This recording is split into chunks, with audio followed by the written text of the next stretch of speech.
Hi, I'm the Grow Boss. I write the Grow Book and Equipment Guide, and I thought I'd show you a garden today that had some problems and explain to you what they are, what you can do about it, because this is a super common situation. I see 1,000 growers a year, and this is about a good first grow. So come on in, we'll look at the plant, and let me show you what it requires. Let me show you a few classic mistakes new gardeners make. Nothing personal, it's just you haven't done this before, and so it takes a couple times to get it all together. Let me show you. These are our 3-light G-pots. And remember, whenever you work under the light, put on your Method 7 safety glasses because the UV damages your eyes over the long term. Alright, couple things. This kind of stuff, it brings bugs. Bugs can only attack sick leaves, so as long as your plant's healthy, you won't have a bug problem. Also, you have to watch for trenching. Look at that. See the angle there? This part of the plant can't grow any roots here. That happens from watering. Usually what you do is you put a layer of some hydroton or perlite across the top, and that'll stop that. Next, the light. Plants don't photosynthesize light on the bottom of their leaves, only on top. So that light's both a waste of electricity and a fire hazard. Look at that dried material on there. Alright, now let's look at the top of the canopy. You can see how close it is to the light. It's too close. Look at the top of the plants. Look at the top of the flowers. You can see the leaves are yellow. They're thin. It's too close to the light and the leaves can't get any bigger. You can see that they're rolled under. It's too hot. This canopy outgrew this garden. If you untuck the flowers, you could see the plant's just too big for this garden. And so that's why you kind of have to use a trellis. So this was a long branch laid down sideways. All the individual branches came up and became flowers. But there's too much light, so the plant pales. Oh, smells good though. So that's the idea. You don't got to be gentle with these things either. But that's the idea. You got to make a canopy that fills up the entire garden. So you have a 600-watt light and you want a pound. You require a 4x4 tent, 2 feet deep of canopy. But when you look here, you can see there's nothing in the canopy. It's hollow on the inside. This is a first grow. It's pretty good. It's finishing. But you can see in the second grow how it would be better if you filled up the canopy and you filled up the garden with more plant material to absorb the light. Alright, this is the veg garden that supplies the flower garden. Typical mistakes. This is a 400-watt light, which is the right bulb, but it's too close. You can tell it's too close because the tops of the plants are miniaturized. They're not going anywhere. Look at how close the branches are. There's no stretching, there's no elongating, and which some is good. You're looking for a big plant. You don't want 100 branches in a little tiny plant like this. So let's take a look at this plant. You can see the lower leaves are starting to turn real yellow. The upper leaves have what's called tips and stripes. The middle vein is purple. The interveinal chlorosis is the yellowing between the veins. But the plant is still really small. That's because the hood requires this much space just to spread into the shape that it's required. These plants should be another 2 feet away from it so they can grow into the space. That'll give them time to stretch and build some shape. Look at how bad this one is. Those are some tips and stripes. Now this is a CalMag problem. See how purple it is? See how the tips, the edges on this one are yellow? That's not from too many nutrients in this case. That's the progression of that leaf. This leaf will look like this one in another week or 10 days. People come to my store all the time and they tell me my plants look great. But the reality is, what you don't know is your plant's on its way to dying because in a week this one's going to look like this one. And so if you don't solve the problem now, you're going to end up with an even worse problem in a week.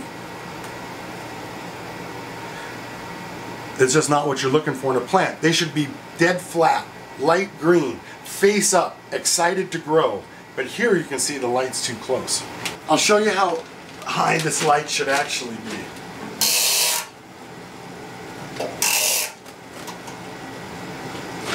Now, the plants will be able to grow to here before the light's too close again. They won't be so miniaturized. That's how high the 400-watt light should be. But now you can see why there's too much light again. You could do a 200-watt light in this place and put them closer. Okay, this is the clone area that sets up for the veg and the flower that we just saw, and there's a lot going on here. I showed you the purpling of the stems and veg, and you can see it starts back here. There's not enough magnesium in these plants. The cup size is right. When you look at what's going on in the cup, you can see there's roots on the bottom. This is circling. That's why you use smart pots and G-Lite pots and the cloth pots like that. So these tips die and then they branch out. In this case, there's 300 watts of T5 light. There's 6 bulbs. Only 4 of them are on, so it's 200 watts of light. When you look at the tops of the plants, they're not miniaturized. They're small plants, but they're not miniaturized. These will continue to grow and the leaves will continue to open up. The problem these plants have, again, is the purpling. The number one problem in a healthy garden is purpling. Why? Because magnesium is the central molecule in the chlorophyll ion. The healthier the plant, the more light it can convert. And so purpling starts on the top, that's exposed to the light, and then on the underside it'll still be green. It sacrifices itself for the top of the plant. Alright, you see this plant has a couple of tops here? I'll show you how to top a plant. Look at this. See how this one has the 2 tops? That's because it was pinched here earlier. If you're looking to bush a plant out, what you would do is you would take this top off, and kind of bend them over like this. And the middles will come up. These side branches will turn up. And in like 3 days, you'll have 10 branches where there were just the 2 from before. Something like this, here's an example of not enough mag, way deep into not enough mag.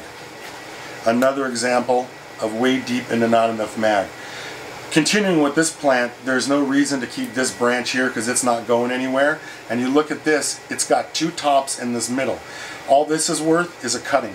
You get 2 cuttings out of it. Interesting. Look how small this one is. If we clean this up,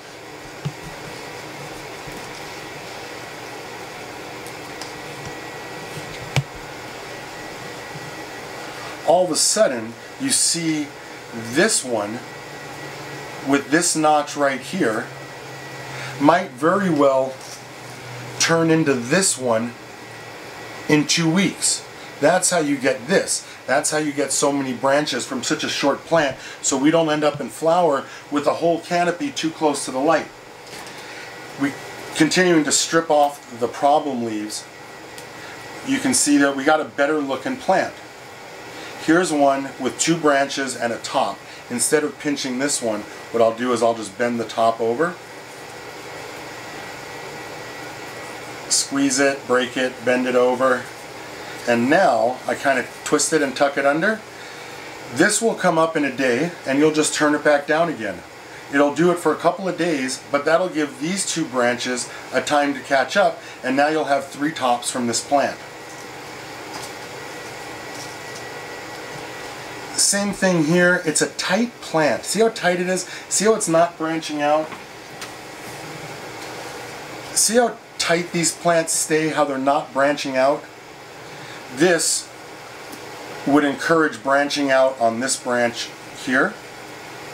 So we top it early and we'll puff it out.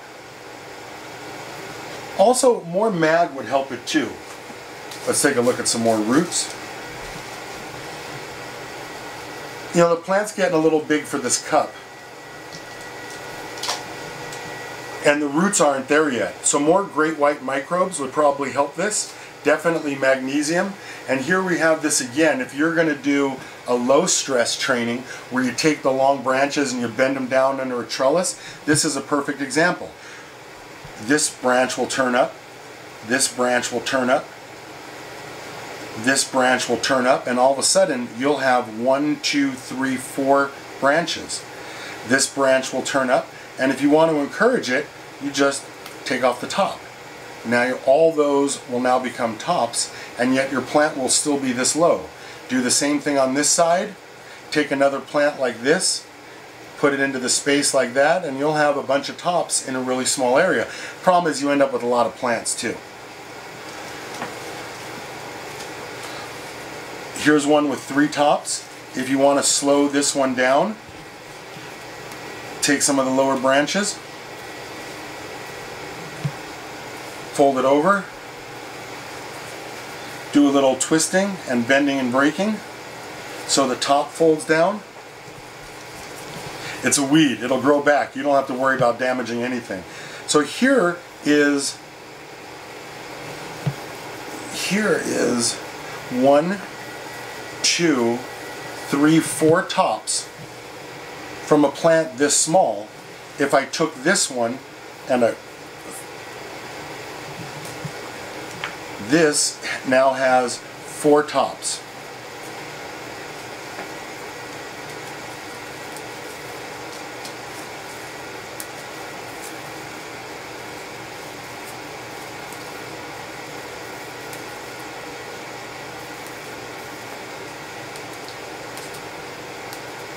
I just lollipop those branches. They'll shoot up in size now. So if you were to flower this right now, all of these would grow into individual colas just like that. And you'd have a 4-top plant that finished about this tall. So I've got all these plants that have the same problem. Tips and stripes. We're going to use the raw soluble plant guide, and we'll use my perfect ppm chart from my mini grow book that you can order off my website or your local hydroponic store. And we're going to compare each one of these plants. I'm going to use one raw soluble product in each cup. I'll mix 150 ppm of each, or whatever's close to that number. And we'll see in about a week, 10 days, which plants aren't purple anymore. I'm the Grow Boss. You can find my books at your local hydroponic store, eBay, Amazon, or my website, thegrowboss.com. And remember, always shop local.